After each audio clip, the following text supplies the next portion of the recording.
I've got to talk about this. I've been having way too much fun. The redemption story of Helldivers 2 has to be studied. We're talking about a game that took over the world at one point, then lost 90% of its players, more than 90% of its players, and is now crawling its way back. No, clawing its way back. I'll be honest, I didn't think it was possible. Don't get me wrong, I absolutely love the game, but when you see a studio that has fumbled as much as Arrowhead has with Helldivers 2, that audience is gone, especially from a game that doesn't require a whole lot of player investment. People don't have that kind of time that is necessary to feel like they need to come back to a game or continue to play the game. There's a lot of other games that have come out over the last few months. There are plenty of other games to play right now. You don't have to go back to this game. And to be able to do so, you got to do something incredible. And to their credit, that's exactly what they did. Tons of free content, changes players have been asking for, insane progression in the game's story. Damn near a full makeover from what the game was a year ago. And while I have no problem tearing games down, you guys know that more than anything, I think it's equally as important to make sure that we celebrate when games are doing the right thing. And Helldivers and Arrowhead, they're doing the right thing right now. So today, we're talking about Helldivers 2. I never thought I would say that again. The rise, the fall, and now the rise again. We're going to go over their triumphs and their failures and what they've done to bring players back. Also, whether or not all of this can last. When Helldivers launched, I don't think we fully registered just how unexpected that game's success was. The original game only peaked at around 6,700 concurrent players on Steam. It sold a respectable 4 million copies at the time, but it was not a household name. Nobody was lining up to play the next sequel. Then all of a sudden the trailers dropped and that launch cinematic hit like a call to arms. The theme song kicked in and that narrator stirred something primal, and suddenly this wasn't just a game, it was a duty. Super Earth needed defending. Helldivers 2 debuted with 64,000 concurrent players. They climbed nearly every day for an entire month, peaking at 458,000 players and selling over 12 million copies in under 3 months. This was insane. Reddit, Discord, YouTube, everywhere I looked, it was Helldivers, memes, highlight reels, player briefings, straw man news. People weren't just playing the game, they were living it. They were creating propaganda posters, in-universe news networks, fan comics, fake recruitment ads. Even people who didn't play the game at the time knew that they were missing out on something cultural, not just another shooter. Driven by this Starship Troopers-like universe, Helldivers' momentum came from something most games are afraid of today, which is failure. Friendly fire was on at all times, extractions could fail, whole missions could collapse just because somebody called in a 50 kg right in the middle of the group. But instead of that frustrating players, it created war stories, shared moments of chaos that stuck with you. Most games try to shield players from failure. Helldivers 2 made it the point. I also think that it launched at the perfect time. Most live service games are competitive, even when they pretend not to be. I mean, most MMOs have been hijacked by the top 1% of players. Shooters now, today, are just endless grindfest. Pure co-op games, especially from big studios, barely exist anymore outside of indies like Risk of Rain 2 or Deep Rock Galactic. And I also think that players were starving for a live service game that didn't feel like a scam. No time-gated grinds, no FOMO shop rotation, no manipulative systems designed as choice. Helldivers 2 let you earn premium currency by playing. Battle passes never expired. Event rewards stayed unlocked. It didn't punish you for having a life. In fact, it kind of rewarded players for it. But more than its systems, it was its structure that set the game apart. A living war effort. Missions weren't standalone. They fed into this galactic war campaign orchestrated by a live designer named Joel. Succeed, and you could unlock new stratagems or vehicles. Fail, and, well, you could lose an entire planet. I mean, there was one week where you're defending a planet, and the next week where there's a black hole where that planet used to be. Most games would never risk something like that. Deleting an entire map from the game? Are you out of your mind? We spent money on that. For a while, it was everything a live service game should be. Fair, focused, responsive, but cracks started to show. About a month after launch, player count started to slide. And honestly, I knew that this was inevitable. I said so, and many different times that I covered the game. This was not a game that was designed for retention at scale. Once players unlocked everything and saw the loop, repetition was going to set in fast. The same enemies, same planets, no real end game. People didn't quit because they disliked the game. They just didn't have anything left to do in it. Now, if you guys remember, Arrowhead was being praised early on for how transparent they were. Their CEO was all over Twitter. Devs were replying on Reddit. We had roadmaps. We had quick patches. It gave us confidence. But as the team started to struggle to keep up with the game's unexpected success, that transparency started to falter. Updates got vaguer. Community managers grew hostile. Devs went quiet. That tone started to shift from collaborative to defensive. And that's when we started to get frustrated. Content updates were rolling out at the time, but most of them were tied to battle passes or cosmetics. There weren't any new systems or real mechanical changes to the game. The first meaningful update that we got ruined how it felt to play the game. And as the community's patience wore thin, Sony then stepped in and lit a match. They delisted the game in 180 countries, and they announced that Steam players would soon need to link a PlayStation Network account, a third-party login that nobody wanted. The backlash from this was immediate and overwhelming. Steam reviews plummeted from mostly positive to overwhelmingly negative in just a few days. The player count dropped from over 200,000 players to about 60,000 players in a matter of days.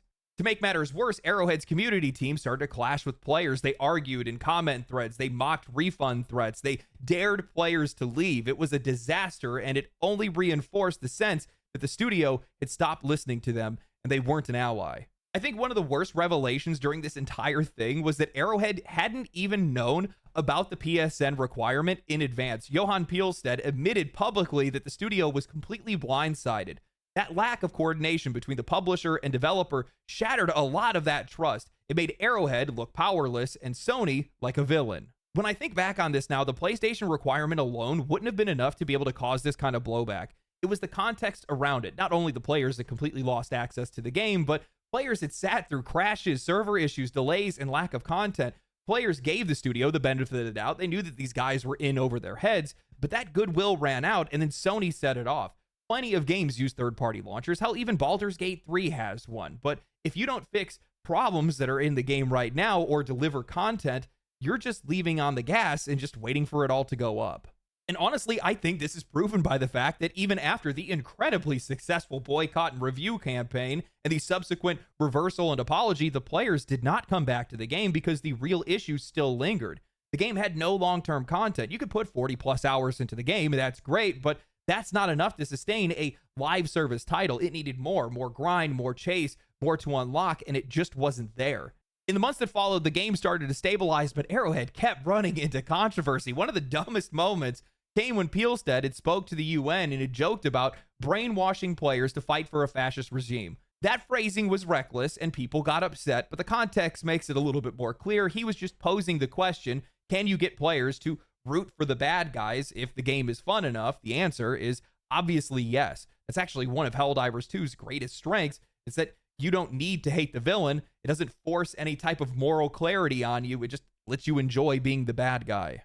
For a long time, it just felt like this game was in a constant flux of it's so over, we're so back. It bounced between these solid updates and bizarre missteps. We got vehicles, new weapons, and stratagems and maps. They helped, but they never really reignited that original fire. There was no moment that really brought the community all back together again. No spark, no pressure, just content that was filling space without any real direction. And I get it. The truth is that every live service game is going to lose players, and every single one of them has a ceiling. Helldivers 2 shattered that ceiling on launch. The only way it could truly recover was by reigniting the same viral momentum that it had when it was a phenomenon in the first place.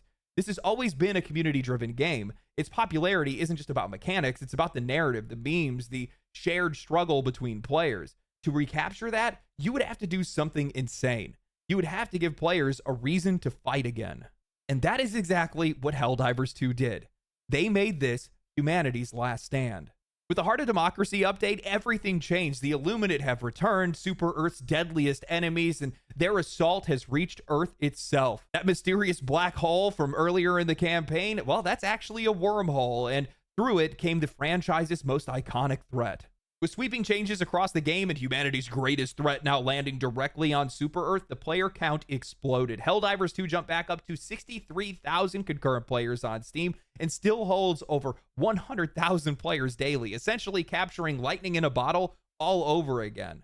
And I think that's proof of how special of a game Helldivers 2 is. It creates these you had to be there moments, not through financial FOMO, but through story beats, world events, and community spectacle. If You're running a first-person competitive shooter. Your biggest move is to, add a new character or a new map, but Helldivers 2 gives players moments that feel lived in. People are still mad that they missed out on the Meridian Singularity, the Battle of Malevelon Creek, the return of the Illuminate. And while all of those moments were legendary, nothing, and I mean nothing, compares to a full-scale invasion on Earth. Everybody wants to say that they were there. Everybody wants to see what happens next. And this new leg of the campaign delivers on that. It brought in urban warfare and more of the cinematic chaos that this game is known for. We've gone from desolate planets to megacities with skyscrapers, playgrounds turned into missile silos, streets crawling with the voteless, Illuminate stingrays doing strafing runs across the road, Leviathan warships leveling districts, and an ominous overship hovering in the skyline like it's straight out of Independence Day. Helldivers 2 has always been a cinematic experience, but this update didn't just crank it up, it broke the knob off. But more than spectacle, this update finally delivered what players have been asking for all along: progression.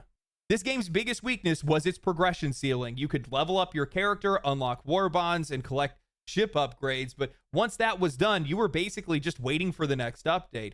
There wasn't any long-term chase, no deep customization. Now it actually has that. Weapons level up through use, unlocking new skins and attachments as you go. Each attachment has its own real trade-offs: accuracy versus damage, recoil versus control. And you can finally burn through some of those resources that you've been hoarding. There's even a bullet spread demo that shows you how each mod affects your gun's performance. It's simple, but it's smart, and every single game needs to have this thing now.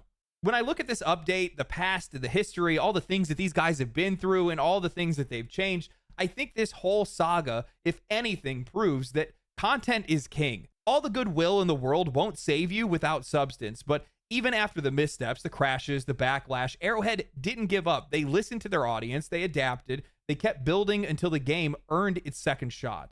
And I don't think it's one patch that saved Helldivers 2. It's everything that's been added all along the way. The empathy for the players, the shift in communication, the willingness to fix what went wrong. Helldivers 2 proves that no game is unsalvageable as long as you're willing to fight for it. Again, we could sit here, we could talk about everything that these guys have done wrong, how there's a lot of players that are still out there that likely feel wronged still, and how half the world can't even play this game. And some of that is their problems, some of the issues that they caused, but some of it's completely out of their control. But regardless, I have to tip my hat if I was wearing one, because these guys never gave up on the game. They made changes. They listened to their players, and they're leaning on this game's strengths: the community. That's the one thing that this game needs to be able to survive. Again, I didn't think this was possible. I really didn't. I think that the last time that I covered this game, I threw up my hands in exhaustion because I was like, there's just not enough investment in this game for players to want to stick around. They keep walking into controversy almost every single month. I think in one of the videos I talked about it, I said that they should have had a year-long victory lap, but they just wasted it. And they never really made any meaningful changes to the game. But what I didn't realize, or at least I wasn't paying attention to because I wasn't playing the game, is that they were, but it was in the background. I think one thing that many of us video game players can sometimes forget is that foundational elements of video games take a long time to be changed. Something like a progression loop that they now have put into Helldivers 2, that takes time to be able to make and a lot of effort. And depending on the size of your team, you only have so many people to be able to move around. And if people are working on the campaign and new assets and new enemies, and you got other people that are working on battle pass stuff, but then also you have half the studio that's maybe working on a new game, it makes it really difficult to be able to do those kind of things. And it takes a lot of time, especially to make sure that it's relatively balanced when it comes out. We know that Helldivers has had a hard time with balance in the past, but they've done it. They worked on their game, and they've made it exponentially better than it's ever been. If you're a returning player, especially somebody that quit during the Sony account linking fiasco, and you're coming back to this game, it'll feel like a completely different game. There is so much content to unlock. You have the weapon progression, you have tons of new stratagems and ship upgrades, and there's new events and things like that that are in the game as well. You could easily find a reason to come back to the game, and you could easily find a reason to stick around. Now, what I find incredibly interesting about this, and this is me blowing up my own ego on this, but I had a theory that I had talked about in one of my older videos, and it was about the genius of Helldivers 2 and why it's one of the only games, from my perspective, that is allowed or capable of having a comeback like this. And it's because this game isn't built to keep you in, it's built to welcome you back.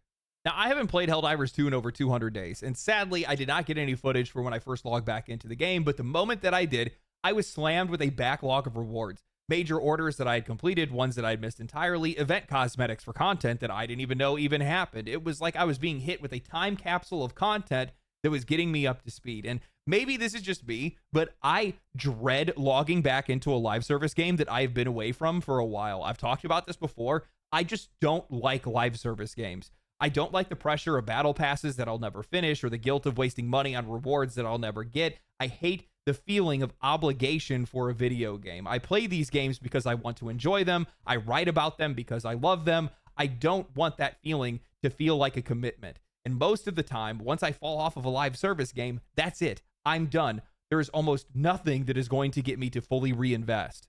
I mean, I played World of Warcraft all the way up through Cataclysm, dropped off, then tried to come back for Warlords of Draenor. That was a major mistake. Dropped off again, then tried to come back for Dragonflight. Same exact story. I played Warzone until it left Verdansk, and once it did, I was gone. I've tried going back, but it's never really stuck with me. Same thing goes for Final Fantasy XIV. I love that game. I still love that game.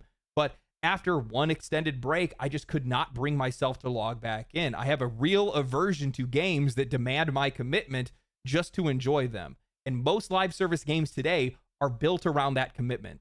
Metas will shift, systems will change, content will pile up. You'll come back and it'll be 40 to 60, 100 hours of grind just to feel relevant again. My friends just jumped back into Warzone when Verdansk finally returned, but to actually play that game and enjoy it, I would have to grind weapon levels in multiplayer and learn the new omnidirectional movement system just to not get obliterated the minute that I land.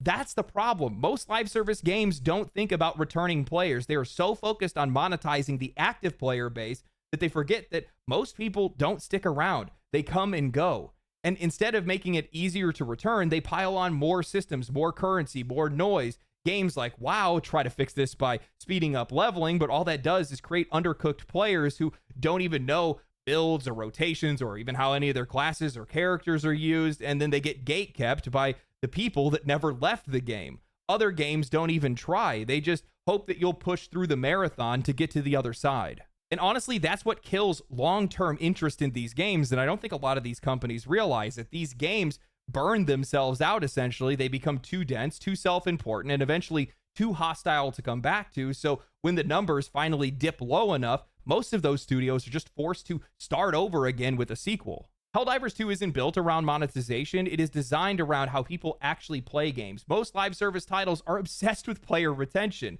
How to keep you logging in every single day, how to keep you spending, but they barely think about what happens when players leave, or more importantly, the ones that might want to try to come back. When I returned to Helldivers 2, I didn't need to grind my way back into relevance. I just had to reacquaint myself with the gameplay, maybe learn a few new objectives, and then just drop in. That's it. My weapons still work, my stratagems are still viable, my ship upgrades are still there. I could take things at my own pace, and if I saw something cool, then a war bond that I missed, well, I could just go unlock it whenever I wanted to.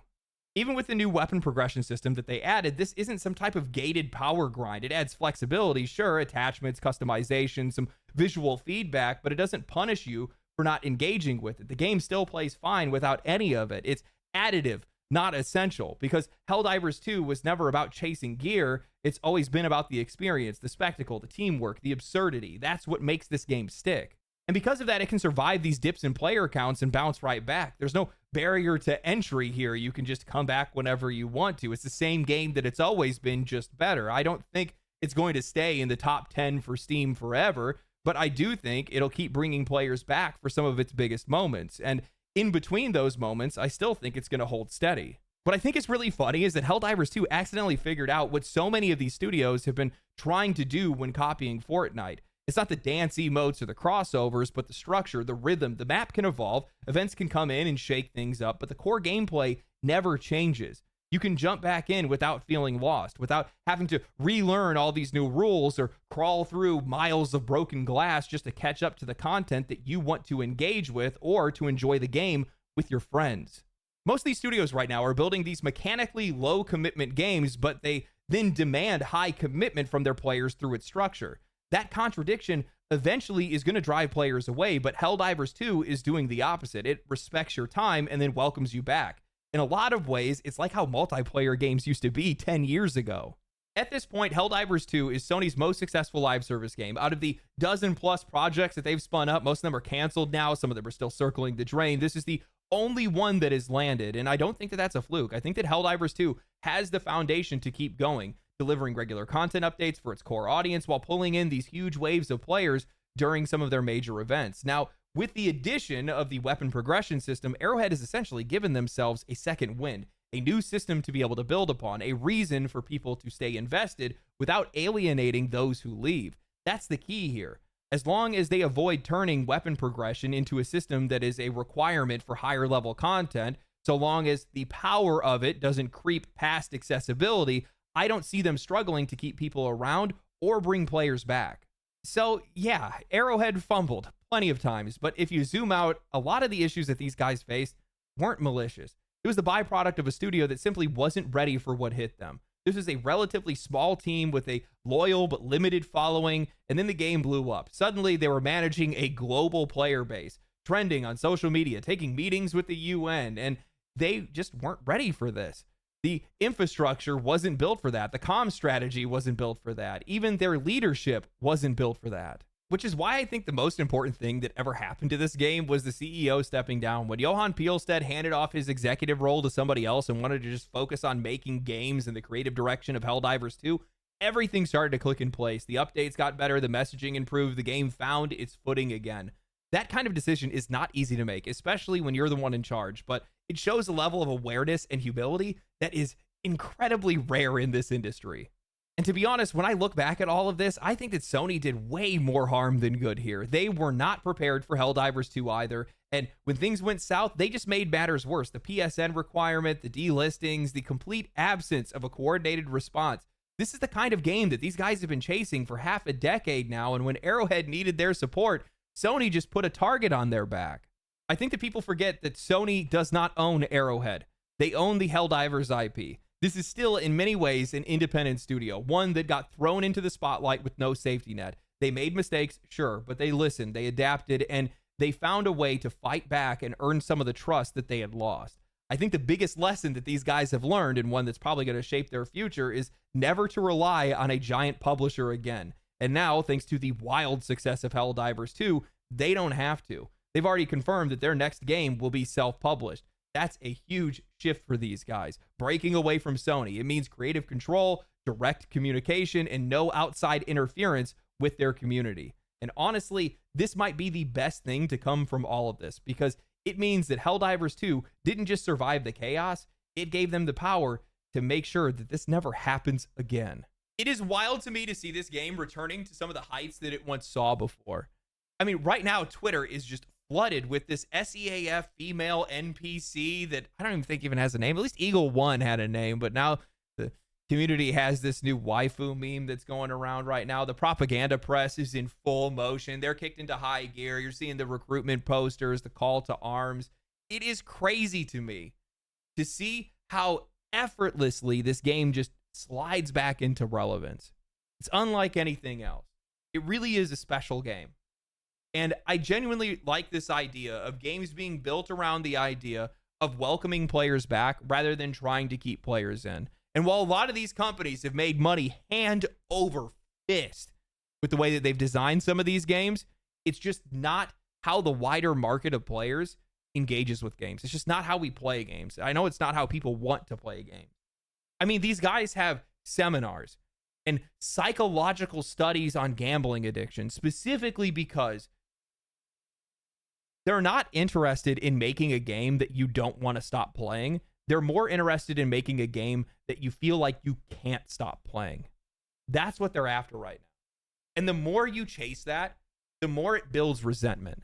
And while a lot of players aren't going to be cognizant of a lot of things that are going on, dark patterns and the such, I think that over time, it builds defeat and frustration. And eventually that comes to a head. And I think that's what we're seeing right now. You have these companies that are sitting back going like, why do these guys want us to fail? Oh, all these players that are hoping for our games to fail. I wonder why that is. Look what you've done to the video game industry. Look what you've done to this hobby. Look what you've turned it into. You've ruined it in a lot of cases. Beloved franchises have turned into nothing more than slot machines. Come on, man. What did you think the end result of this was going to look like? You know, Arrowhead, with all of their faults, I think is still one of the good ones. Because I do think that they still have their players in mind. I think that everything that they've done up to this point to fix the game and add more content and all that stuff, it goes to show that they have been listening this entire time. It just took them a little while to be able to get it all together. And watching their success and failures, I think that this company is going to do great things with their next game, because it's obvious that they've internalized a lot of this feedback. It's obvious that they've learned from a lot of their lessons. But overall, I think that whatever they do next is going to be even better, especially because Sony's not involved. I am really happy to see this game doing well again. And it's actually not even for Arrowhead.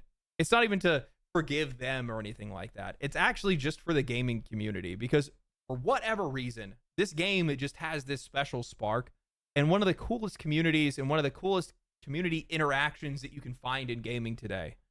And it's so wholesome and interesting and active, and we just don't have that in a lot of other games, and I like seeing that in this game, and I want to see more of it. And I think the longer a game like this exists and the longer it stays the longer it stays popular, the more that ends up being possible for other games in the future, for more people to be able to learn from. I'm really happy to see this game doing well. I've been having a lot of fun with it. Anyway, hope you guys enjoyed the video. If you guys did enjoy the video, like the video, share the video, comment down below, follow me on Twitch, follow me on Twitter. Family, family, family, family.